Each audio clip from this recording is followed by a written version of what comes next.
기쁨의 셀 김조은 자매입니다.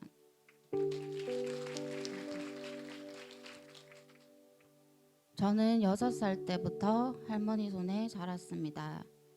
제가 6살 때 남동생이 태어났고 얼마 지나지 않아 엄마와 헤어지게 되는 아픔을 겪게 되었습니다. 오빠, 저, 남동생 3남매가 있었지만 그때부터 저는 혼자라고 생각했던 것 같습니다. 남아선호 사상이 심하셨던 할아버지와 할머니는 제가 딸이라는 이유로 온갖 심부름을 다 시키셨고 저는 부당한 차별 대우를 받아야 했습니다.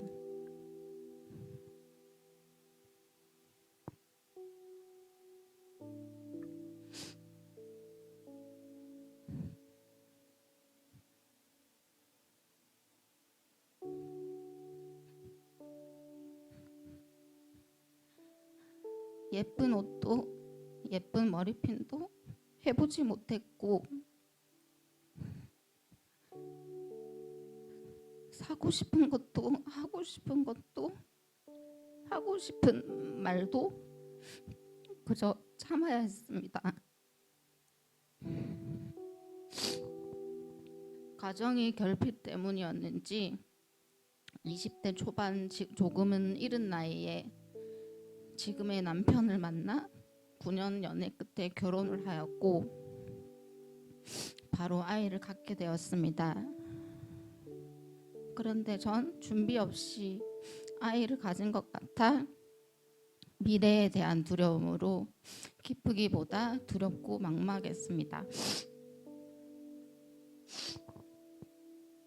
그렇게 출산을 하고 기쁨도 잠시 저의 육아지옥은 시작되었습니다. 산후풍으로 발바닥이 따끔거리기 시작하여 손과 종아리까지 알 수 없는 통증에 24시간 쉬지 않고 아팠고 모유 수유 중이라 약을 쓸 수도 없어 통증을 달고 아이를 돌봐야 했습니다.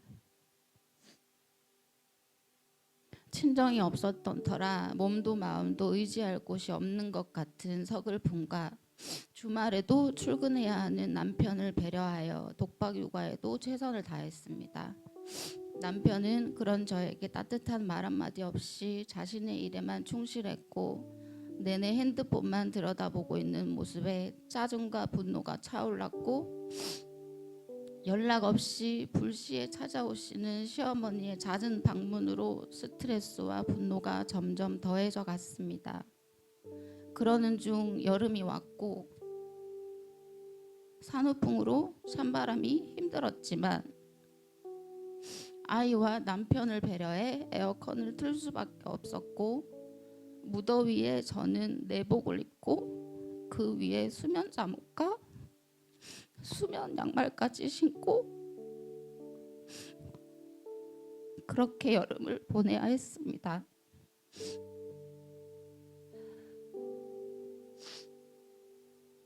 어느 날 아침 눈을 뜨자마자 골반뼈 밑으로 감각이 없는 것 같은 제 다리를 부여잡고 엉엉 울며 처음으로 신에게 빌었습니다. 너무 아프고 힘들었기에 할 수만 있다면 제 다리를 잘라가달라고 했습니다. 몸이 아프니 매사 짜증이 났고 아픈 나를 돌봐주거나 배려해주지 않는 것 같은 남편에 대한 분노로 욕설과 폭언, 난동을 부렸습니다. 남편이랑 싸우고 난 다음 날이면 분노가 극에 달해 아이에게 화풀이를 하고 또 죄책감이 시달려 결국 아이를 시댁에 보내게 되었고 그런 저를 못마땅히 여기시던 어머님과의 갈등과 어머님께 찾아가 용서를 빌라는 남편을 보며 더 이상 내 편이 아닌 것 같은 실망감으로 아이도 가정도 다 포기하고 싶어졌고 결국 이혼을 결심하게 되었습니다. 당시 너무 힘이 들어 하소연이라도 할까 싶어 남편 직장 동료의 아내로 평소 친하게 지내던 나원 자매에게 전화를 하게 되었는데 최근 자신이 행복 모임을 통해 회복되었다며 행복 모임을 해보자 제안을 해왔습니다. 그렇게 저는 마음이 이끌려 행복 모임에 참석하게 되었습니다. 영접 기도를 따라하며 눈물이 펑펑 쏟아졌는데 알 수 없는 평안함과 갑자기 모든 것이 긍정적이고 아름답게 보이는 신기한 체험을 하게 되었습니다.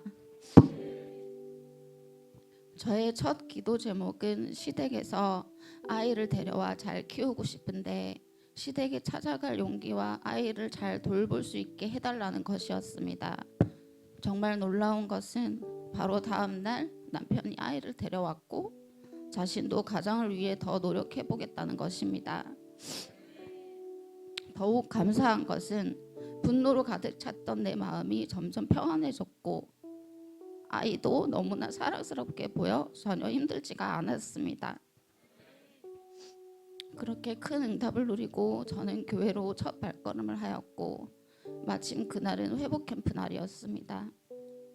회복 캠프를 통해 어린 시절 가정의 결핍과 그로 인한 상처들, 남편에 대한 미움과 시댁과의 갈등이 해결되기를 바라는 마음으로 기도하였는데 하나님이 저를 만져주시는 치유하심을 느꼈고 그 주에 시어머님 생신날 음식을 한상 차려드리며 죄송했던 마음을 전하니 어머님도 저에게 고맙다시며 응어리진 마음을 풀어내게 되었습니다. 할렐루야.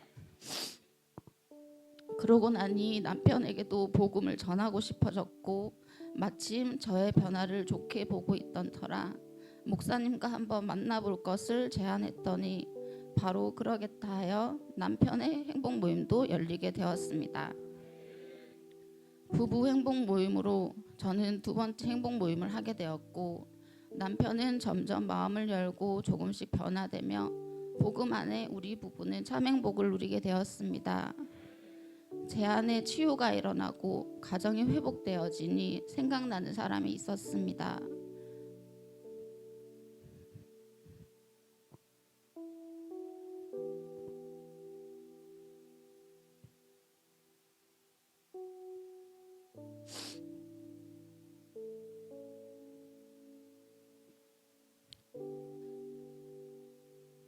오랫동안 잊고 살았던 엄마가 생각났고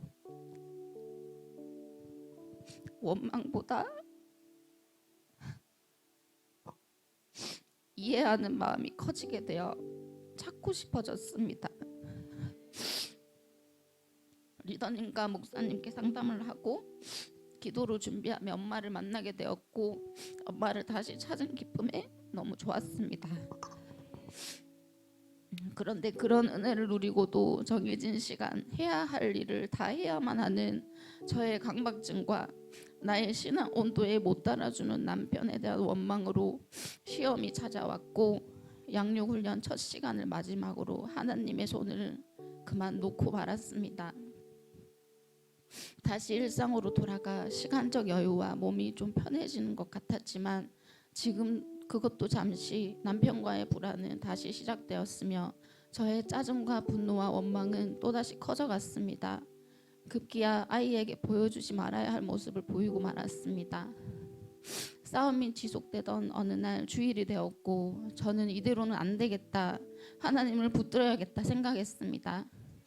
교회로 다시 발걸음한 저는 바로 평안을 찾았고 한없이 울었습니다. 그날 저는 하나님이 살아계심을 확신하게 되었습니다. 이전 저의 행복 모임을 통해 회복과 치유를 경험하여 너무 기쁘고 감사했지만 수동적으로 매사에 임했던 것 같고 때로 의심하기도 하였습니다. 그렇게 의심하며 쉽게 넘어지고 마는 저를 하나님은 다시 돌아오게 하시고 강박증이 사라지는 치유도 받게 하셨습니다.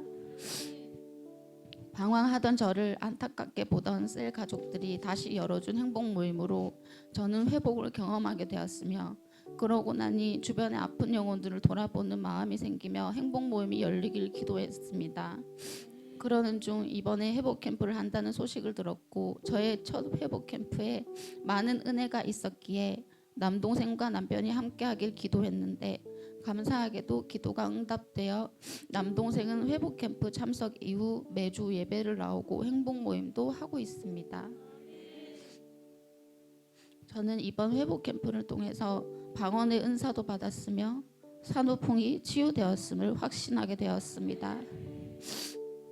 복음에 대한 확신이 생겨나니 8살 자폐아를 키우며 낙심과 절망에 빠져 있는 지인 언니에게 복음을 전해야겠다는 마음이 간절해졌고 응답으로 행복 모임이 열리게 되었습니다.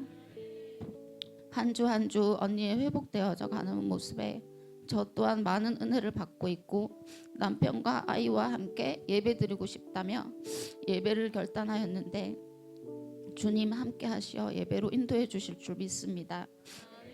복음은 다시 찾게 된 엄마에게도 흘러가 행복 모임이 열려지게 되었습니다.